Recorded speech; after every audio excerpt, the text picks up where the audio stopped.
معلش معلش اشكري. خش يا امن. غرقني والزرع بتاعي راح والجاموسه بتاعتي ماتت ومش لاقي اكل. بتاع الزراعه بتاعتنا باظت والسلاج باظ والبهايم ملناش مكان حاطينها هناك تحت الكوبري كده تحت الاقليم الجديد.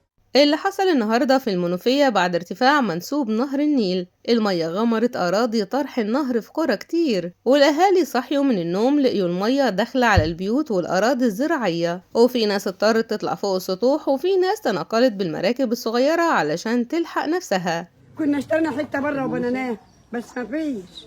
دي اللي قلت تعالي قعدي عنده ودي اللي قلت تعالي قعدي عنده، رحنا قعدوا عندهم نعملوا ايه؟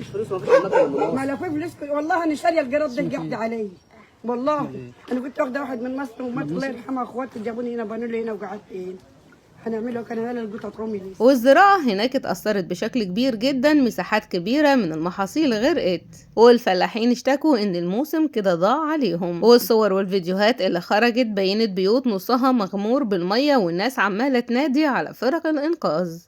انا نايمه وقال البحر هيزيد، ربحت كل حاجه على السرير والله فرشه على الارض كده اهو، بس لقيت الميه تحت من البساطين وعلى المخد قمت بجر الميه. والسلطات في محافظة المنوفية أعلنت حالة طوارئ ونبهوا الناس اللي عايشين في طرح النهر يسيبوا بيوتهم فورا علشان حياتهم ما تكونش في خطر، وكمان رفعوا درجة الاستعداد في المستشفيات واستدعوا الحماية المدنية والمجالس المحلية يساعدوا الأهالي. ومفيش مكان لنا هنا، هي دي المشكله. ولو في مكان بديل ما كنا طلعنا وسيبنا المكان ده، بس ما فيش بديل والبحر زاد علينا زي ما انت شايف، وبقول لك لسه عايزين اكتر من كده. وفي كلام بيقول ان السبب الرئيسي للزياده دي يرجع لارتفاع التصريفات في النيل، وده بسبب فيضانات حصلت في السودان وفتح بوابات بعض السدود، وده انعكس علينا بشكل مباشر. ولحد دلوقتي مفيش أرقام رسمية مؤكدة عن ضحايا، لكن في تقارير محلية بتقول إن في حالات غرق واختناقات حصلت وسط الأهالي بسبب غرق البيوت والمزارع. والخلاصة الوضع صعب والأهالي متضررين جدا، محتاجين دعم عاجل ومراكز إيواء وتعويضات لأن بيوت ومحاصيل اتدمرت بالكامل.